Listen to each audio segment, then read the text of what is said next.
Hi guys, welcome back to another video. Today I'm going to be talking to you about sewing patterns, how to read them, understand them, and generally know what you're doing with them. So sewing patterns are something I didn't really get into until I finished university, because university was a time where I kind of drafted my own patterns. It was something you did because I was doing historical costume. There weren't any patterns to use, and so I spent a lot of time, working out how to make my own patterns, and that was how I learned. So trying to go from that to then using a sewing pattern was really hard for me, and there was also a lot that I needed to learn and kind of understand, because obviously fashion and historical costume are very different indeed. But since having to do a lot of research, I thought I'd create this video, like a quick breakdown, so you can understand what a sewing pattern is, what it includes, what it does, and how you actually use it. So before we get started, I wanted to just say that there is three kind of like main major parts of sewing a piece of clothing, which is you cut out the pattern to your size, you transfer the pattern to fabric and cut it out, and then you sew the fabric pieces together. So obviously there's a lot of like micro steps within there, but that as a whole is the main basics. So we're going to be focusing on the first part, which is the pattern itself. So I've got a hoard full of sewing patterns. I have more behind me. We won't even get into that. No judgment, please. So I'm going to kind of show you what is included in sewing patterns, what they are, what their terminology is, and what you need to know about them, what they do, what they don't do, what they mean, and everything else that's included. So when it comes to patterns, there's a lot of things that you might hear, like people trace them, create their own. There's a lot to know.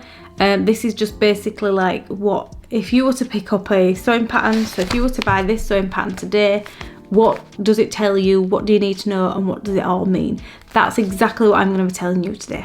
So basically when you buy a pattern from a shop, especially from one of the big brands, so I've got like a New Look one, there's McCall's, there's Simplicity, that's Simplicity, there's other ones, Butterick, that's a Butterick one, how are you? There's the Vogue, and there's loads of ones that you get inside magazines. I think I've got one of those too. Yeah, so in Simply Sewing you'll see ones like this as well, like magazines. So there's a whole different array on design kind of sewing patterns. So if they look different, if these look different, they're the same thing. They'll show you a picture of what's included. So like the picture of her wearing it, and then the variations that are included. So that's another thing that's really important to know. So when you're looking at a pattern, for example, this one shows tops and trousers. Not all patterns will show them together. So like not all patterns will have both things in.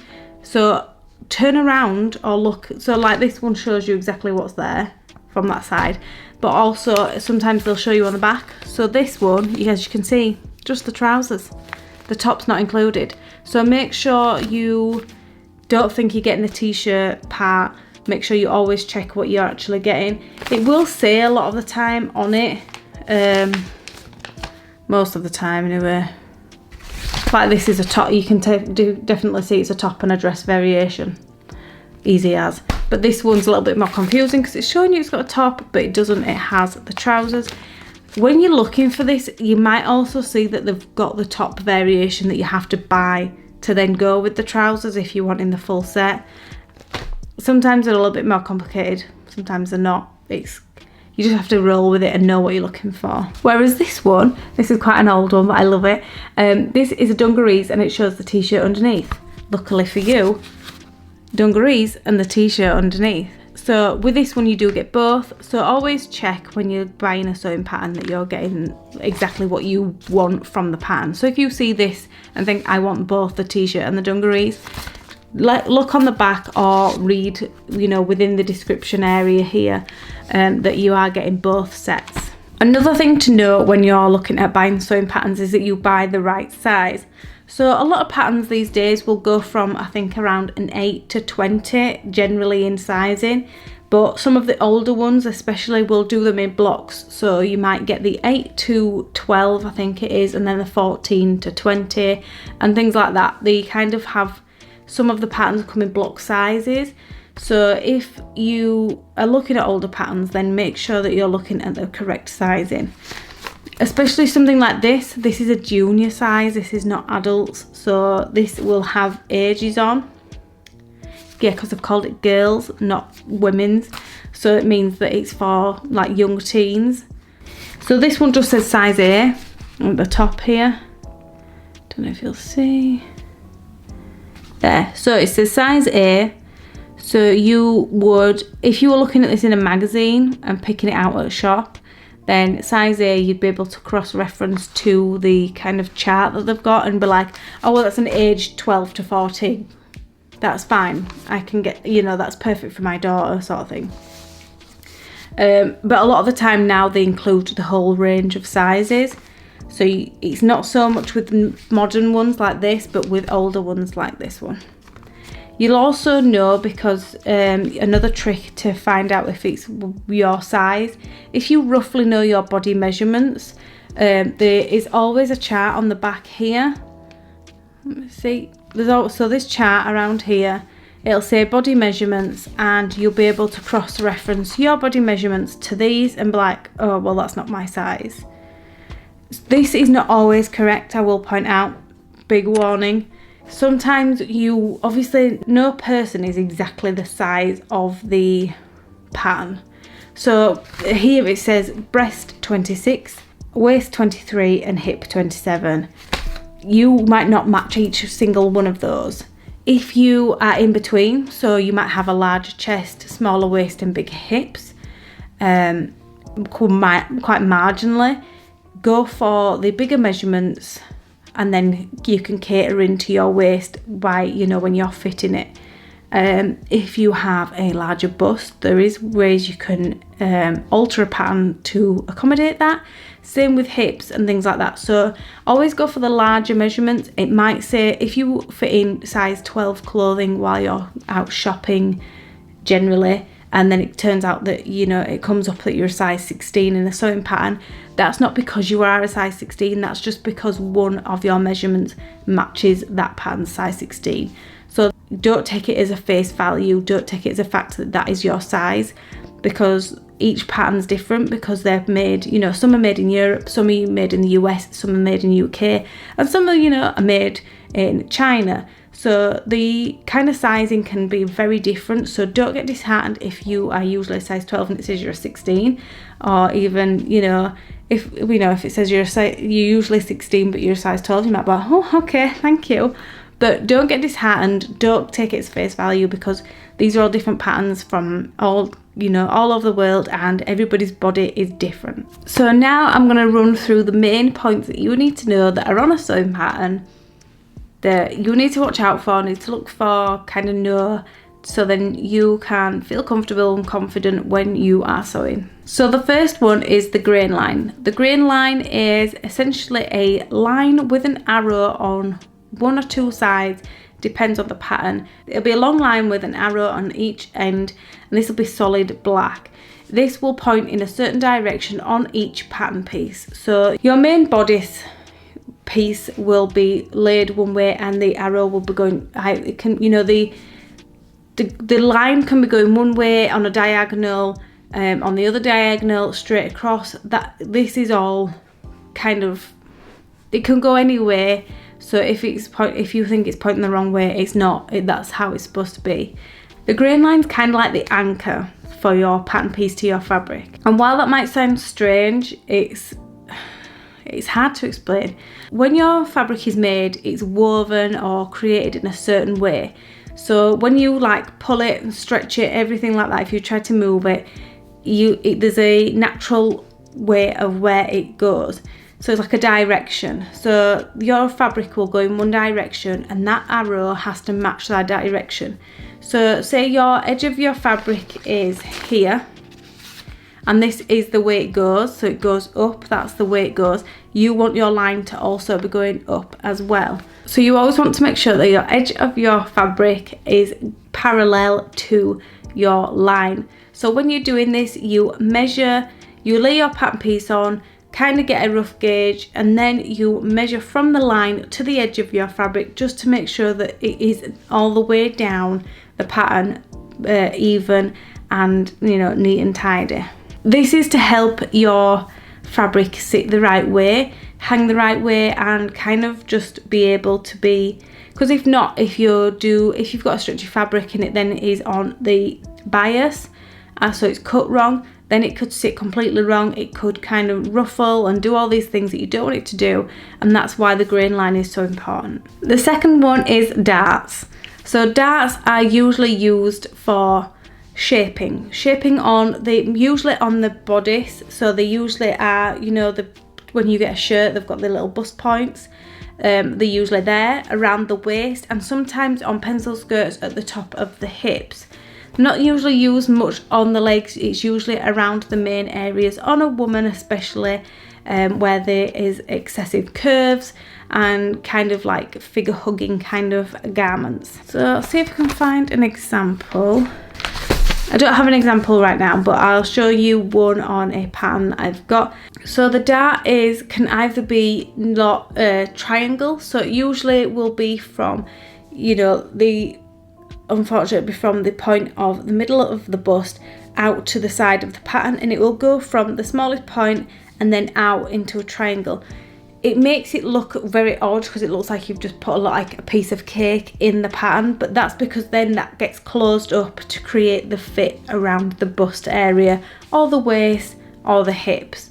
So dart will be notified by dots or by a triangle shape. They're very easy to spot and they will come with a diagram within your pattern. Number 3 on the list is gathers. Gathers are like one of the most painstaking things to do, but also the most fun because it helps you add volume to your garment and kind of like a cute little ruffle as well. They're different to pleats. Pleats are a little bit different, that's for another video. But gathers will be marked with 2 lines, like just on one side and the other side, and between those 2 lines you are to gather that kind of area. It will tell you in the instructions how big to put your stitch in or how much it needs to be gathered, but essentially you'll understand once you get going how to do the gathers and how far you need to go, basically. It will also notify on the other pattern. It might do another 1 each line on the pattern that it's matching. So if you are doing a bodice to a skirt and the skirt is being gathered from a certain point, so for example this has got gathers, all this top here, because it's ruffled, has gathered, so that will notify on the pattern that needs to be gathered the whole way around. Yeah, so it will notify when it wants to be, so obviously when you gather your fabric it gets smaller, so there'll be a notification point of when you need to stop, so it fits within that kind of guideline, so then you're not gathering too small or leaving it too loose. It will notify this on the pattern and in the instructions, so you won't feel lost and you'll be able to work it out yourself from there. So number 4 on the list is cut on the fold. Cut on the fold is probably my favourite one to see on a pattern because it means that it's one less seam for me to sew and it's just a little bit easier. So cut on the fold means that you literally cut this pattern piece on the fold. So essentially when you are laying out your fabric pieces, your fabric is usually folded in half. Whether it's right sides together, wrong sides together, that's up to the pattern itself or you. But essentially you put the fabric together with the grain line, you know, the raw edge going down one side. When you lay this out, you will create a fold. So when you have a pattern piece with a marking on, so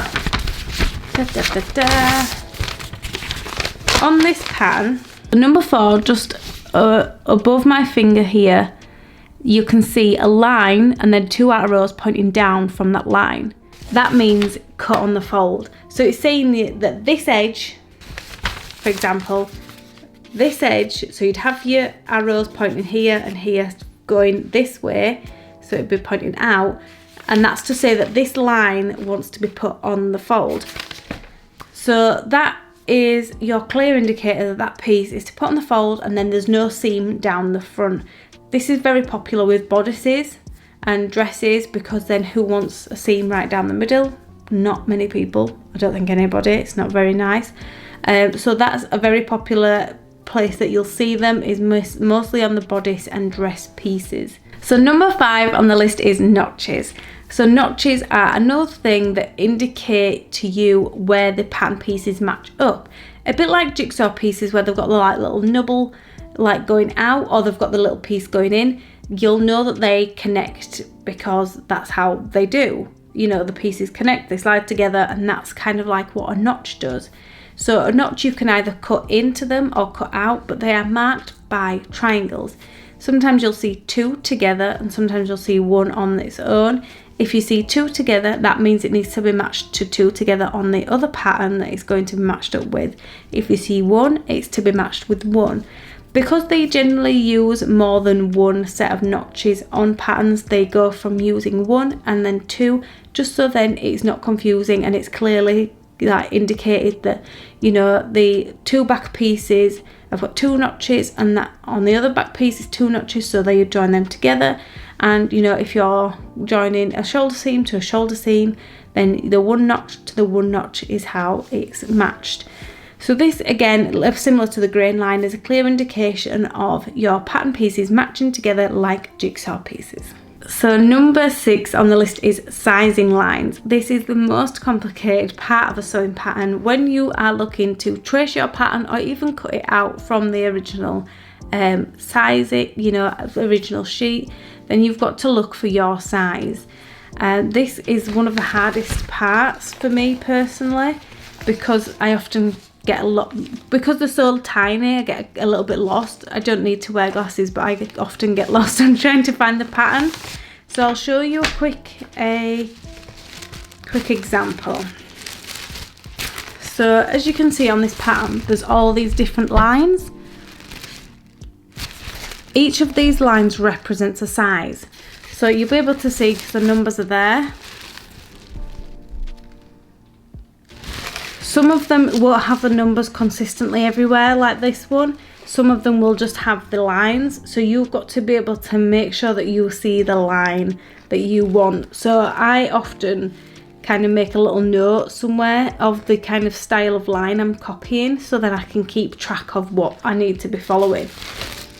When you're doing something that's straight, it's very simple to follow, but as soon as you get into like a shoulder area, for example in this corner here, we're going into a curve, but as you can see, all the lines get a little bit tighter around this section. Sometimes they will overlap and have one going one way and down and the other going up, and they kind of overlap and it looks a bit confusing. So my key thing when I'm doing this is to highlight the line I want it to follow. So I'll go ahead, especially if I'm wanting to trace the pattern, because I don't like to cut mine out. If I like to trace them, I like to find a different colour pen. So I'll find like a Sharpie in a different colour, bright colour that I can easily see, go over it in the colour line that I want. So if I'm saying I want a size 12, I will go with my pen, mark a size 12 on all the pattern pieces. Then I can lay that out, trace them easily with my tracing paper or even my tracing wheel, and kind of mark those out, and it's a lot easier for me to see when I'm doing so. So you'll be able to know your size because each pattern comes with a size guide. The size guide will be on these pieces of paper. Will be on this and not the instructions. So make sure you thoroughly look through all the pattern sheets first to find the size guide, find which one you need to follow, and then you can do your necessary markings and everything else. Some patterns, if you download them, can be a little bit clearer, some of them not. It totally depends on the pattern, the maker and the designer and everything like that. But don't let it put you off, just be prepared, kind of take your time, take it steady, and you will get there in the end. So another thing you'll need to know about sewing patterns is that when you are reading the instructions like this, they will notify a right and a wrong side of the fabric. So you don't often always work right side to right side. Sometimes you need to work wrong side to wrong side, and it can get a little bit confusing, but the pattern is clearly laid out for you to be able to see. So if you look at the 10 and 11 on this sheet, so these two here, you'll see that one's a shaded box and the other one's a white box. So that means that anything that's white, each pattern key is different, so make sure you check your pattern key before you get started. But in my case, number 11, which is the right side of the fabric, and then the shaded is the wrong side of the fabric. It is common for them to use all the same, but do make sure that you check this out before you get sewing, just because you don't want to be doing everything in reverse. I've done it before. They will also, if they include interfacing, they'll also create like maybe like a hashed one, which includes interfacing, to say that that's where that interfacing needs to go, or the interfacing layer is facing up. That's how they will notify that. So obviously your right side of fabric is the nicest side. Sometimes you can't quite tell. That's, you know, some fabrics are meant to kind of look both sides, but generally you'll be able to tell the right side and the wrong side. So the right side is the prettiest side and the strongest colour side, and the wrong is usually the dullest side. So another thing you're going to want to pay attention to in your pattern instructions is your pattern layout. So every pattern will come with a pattern layout because it helps you work out. So say I went to buy this pattern. I went to go to buy this pattern and the fabric for it in the same day. When you are looking at how much you need, it will tell you on the back. There's like a little section down here somewhere. So there's a section there, and this will tell you how much you need of that fabric to create this pattern. If they've got variations, they'll include the variations, like so A and C will need 2 meters, B and D will need 3 meters, and so on. So when you get home and you've cut out your pattern pieces and you're ready to lay them on the fabric, you will read in your instructions, like here, it shows a layout of the fabric in a rectangle, and then it shows you the pattern layout. So the pattern layout is designed to help you get all the pieces on your pattern in the right order, in the right kind of way. So then you're not wasting fabric, you're not short on fabric, and you're getting everything you need out of that kind of set fabric that you've got. Especially if you have gone and purposely bought for this pattern, this is, you know, to help you get everything you need from that fabric, and so you don't have one left piece with no fabric left. And the final thing on the list is seam allowance. Seam allowance is the biggest thing you need to pay attention to when you're sewing your pieces together.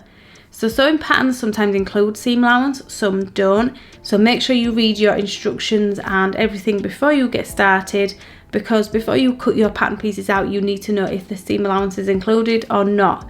It will be notified in your instructions, so make sure you check that out. And it will also tell you when you get started, if it says seam allowance is included, it will then say within your instructions, let me find the section. So here it says, to form waistline casing, stitch seam allowance of bodice and skirt together 1/4 inch or 6 millimeters from raw edge, leaving an opening to insert elastic. So there it specifically tells you how wide of a seam allowance you need to be using. So then you can adjust your sewing machine or your foot or even your markings on your fabric to make sure that you're sewing the correct seam allowance. I hope you found this video really helpful. I hope it's helped, you know, clear some confusion around sewing patterns, and I hope it's made everything a little bit more easier for you in the future. If you've enjoyed this video, make sure you like and subscribe, and check out my other videos on, you know, sewing tips and beginner tips. I'll leave links here. I'll also leave links in the description to anything else you might need to know from my blog posts and you know, related videos that might help you, especially if you're a beginner. Thank you for joining me, and I'll see you in the next one. Bye.